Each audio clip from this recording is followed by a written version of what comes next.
फरीदाबाद में माडो शाख जे पुछड़ी ते पाणी जी हथरादू खोट ख़िलाफ़ पुछड़ी जे आबादगारनि एहतजाजी मुज़ाहिरो करे धरणो हयो। धामरावा, माडो शाख, सैयदपुर शाख, बशारत शाख ऐं राजवा में पाणी जी हथरादू खोट ऐं आपाशी एसी ख़िलाफ़ फरीदाबाद में पुछड़ी जे आबादगारनि मोहम्मद खान डेरो, काउंसलर मोहम्मद अमीन बिरोई, खलील अहमद डेरो, सलेमान डेरो, माजिद अली मलाह, मेहर अली डेरो ऐं ॿियनि जी अॻुवाणी में एहतजाजी मुज़ाहिरो करे धरणो हयो वियो। इन मौक़े ते आबादगारनि ख़िताब कंदे चयो त माडो शाख जी पुछड़ी में पाणी जी हथरादू खोट करे ज़मीनूं बंजर करण जी गहरी साज़िश कई पई वञे। हिननि चयो त धामरावा जे पुछड़ी ते अमलदार पाणी बंदि कयो वेठो आहे।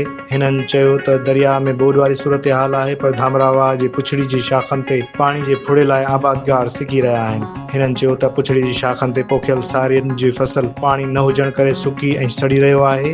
हिननि सिंध जे वज़ीर आला सैयद मुराद अली शाह आपाशी जे सूबाई वज़ीर जाम खान शोरो खां घुर कई त पुछड़ी ताईं पाणी पहुचायो वञे ऐं ज़िमेदार आपाशी अमलदारनि ख़िलाफ़ क़दम खयो वञे। असांखे ॿुधाईंदा फरीदाबाद में माडो शाख जे पुछड़ी जे आबादगारनि पाणी जी हथरादू खोट ख़िलाफ़ एहतजाजी मुज़ाहिरो करे धरणो हयो आहे।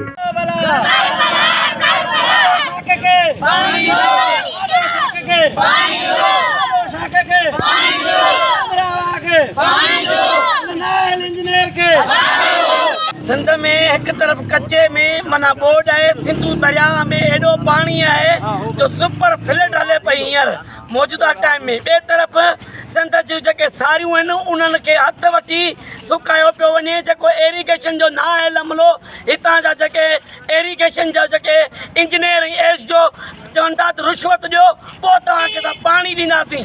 असीं सिंध सरकार खां इहा घुर था कयूं त पंहिंजे नाहे लमलनि खे हटाए ईमानदार ऑफिसर मुक़ररु करे ऐं किनारनि खे छोड़ कयो वञे, जीअं वक़्तु सिर पाणी ॾेई फसल आबाद कयो वञे।